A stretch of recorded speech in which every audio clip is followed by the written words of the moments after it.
नमस्कार नासिर भाई। अजय गुलिया जी, आपने बयान सुना ओम प्रकाश चौटाला जी का। वो कह रहे हैं कि बनी बनाई सरकार खो दी, इतने बदनाम हो चुके हैं दुष्यंत चौटाला कि अब कहीं नहीं जा सकती। पूरा पूरा हरियाणा देखिए, व्यक्तिगत रूप में और एक राजनेता के रूप में स्वर्गीय ओम प्रकाश चौटाला जी का हम और पूरी जननायक जनता पार्टी सम्मान करती है। लेकिन अगर बनी बनाई सरकार अगर किसी ने खोई है ना, तो उसके लिए पूर्ण रूप से जिम्मेवार चौधरी ओम प्रकाश चौटाला जी हैं। क्योंकि अगर इन्होंने सही समय पर निर्णय ले लिया होता तो आज हालात ऐसे न होते। जिस सांसद को, जिस नेता को पूरा हरियाणा प्रदेश से आ रहा था कि इसके पास हरियाणा प्रदेश की कमान आएगी, हरियाणा प्रदेश में सांसद रहते हुए इतनी ख्याति शायद समूचे भारत में किसी सांसद ने नहीं किसी को मिली होगी जो दुष्यंत जी को मिली थी। और उसके बाद आप ये माने कि इन्होंने उसी सांसद को पार्टी से निकालने का काम किया, तो समूचा हरियाणा इस बात को जानता है कि इस बात के लिए दोषी कौन है। और इस बात अजय गुलिया जी, सांसद की लोकप्रियता अलग होती है और एक लीडर के तौर पर एक नेता की लोकप्रियता अलग होती है। क्या ओम प्रकाश चौटाला को पूरा हरियाणा नहीं चाहता था उस वक्त? नहीं, ओम प्रकाश चौटाला जी का अपना घोड़ा होता था, लेकिन अब वो ओरा समाप्त हो चुका है। आप इस बात को समझें, एक समय होता है सबका, वो एक ओरा उनका था। लेकिन अब हरियाणा प्रदेश के लोगों ने देख लिया जिस प्रकार से दुष्यंत जी काम कर रहे हैं, लोगों ने उनको सपोर्ट किया और ये सबके सामने देखिए, उन्होंने भी चुनाव लड़ा, इंडियन नेशनल लोकदल ने भी चुनाव लड़ा 2019 का, और जननायक जनता पार्टी ने भी चुनाव लड़ा। हम लोग 10 सीटें जीत करके आए और वो लोग 1 सीट पर सिमट गए। तो हरियाणा प्रदेश के लोगों को पता है। ठीक है सर। अजय गुलिया जी, हमारे साथ विजेंद्र रेड्डी जी जुड़ चुके हैं एनएलओ से, एनएलओ प्रवक्ता। नमस्कार विजेंद्र जी।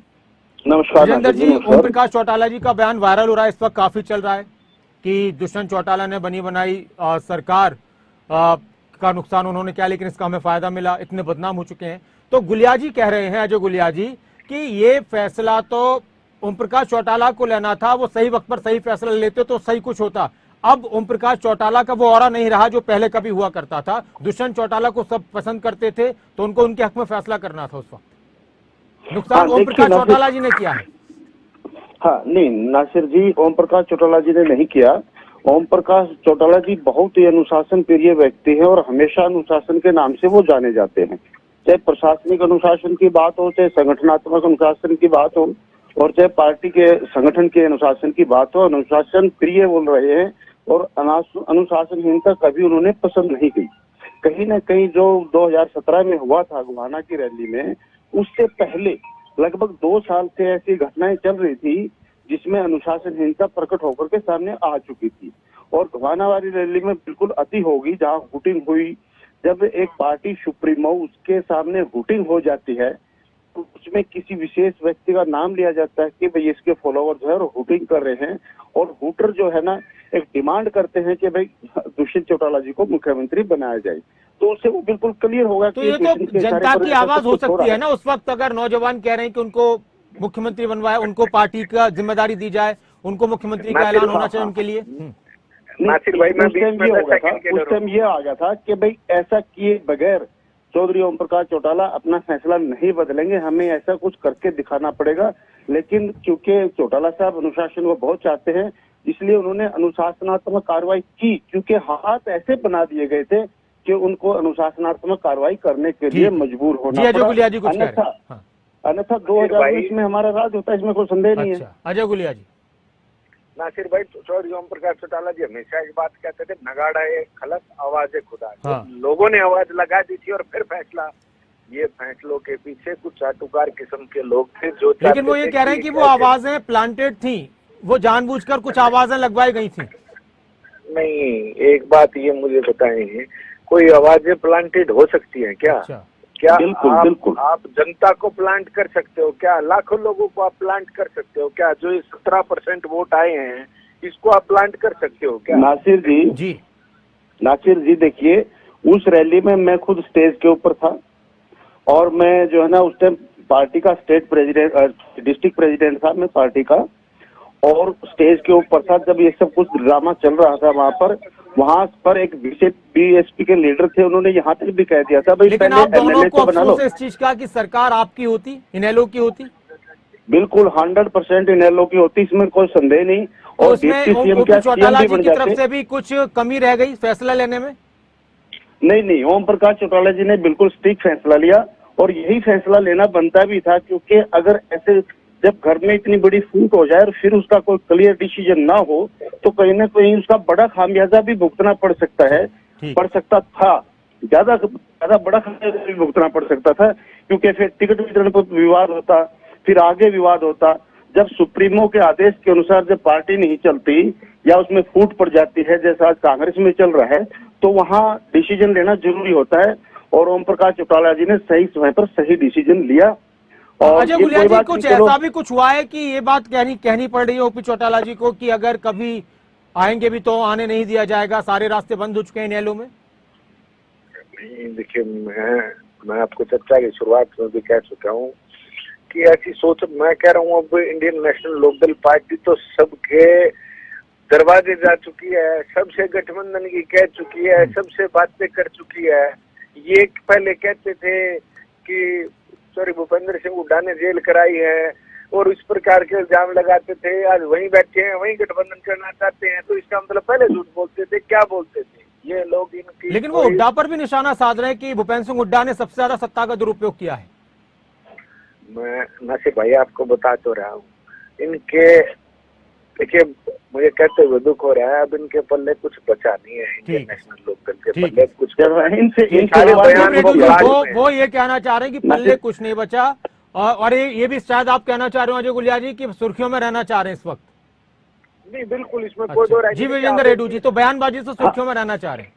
हाँ नासिर जी देखिए, मैं जवाब दूंगा नासिर जी, ये बोल भी ले तो ये बताएं नासिर जी, ये देखिए अब ये कह रहे हैं कि जो विजेंद्र रेड्डी जी की बात पूरी होने दीजिए, फिर मैं आता हूँ। हाँ नासिर जी ये कह रहे हैं कि मैं फिर उनका सवाल ले लेता हूँ, फिर आप दीजिए जवाब। जी ठीक है। नासिर भाई, जो व्यक्ति विधानसभा के अंदर सबसे ज्यादा गालियां चौधरी ओम प्रकाश चौटाला जी को देता था, नरेश शर्मा पूर्व विधायक बादली से, वो आज इनका आज स्टार प्रचारक है, जिसके लिए अभी मैं पिछले जब दूसरे टीवी चैनल पर मैं चर्चा कर रहा था तो वहां उन्होंने हमें काली बेड कहने का काम किया। ये जिसको काली बेड कहते थे वो आज किस पद पर इनकी पार्टी के अंदर बैठे हैं। ये लोग तो सारे जो इन्होंने फैसले लिए हैं वो सारे फैसले इनके गलत हैं। और एक चीज और कह दूं, ये कह रहे हैं, बार बार कहते हैं, सूर्य सिंह चौटाला जी कहते हैं मैंने दुष्यंत को बना दिया, मैंने टिकट दिलवा दी। अरे पार्टी के अंदर क्या लोकतंत्र नहीं था क्या? डॉक्टर केसी बांगड़ और बीडी ढालिया पार्लियामेंट्री बोर्ड के मेंबर होते थे, चौधरी ओम प्रकाश चौटाला जी चेयरमैन होते थे।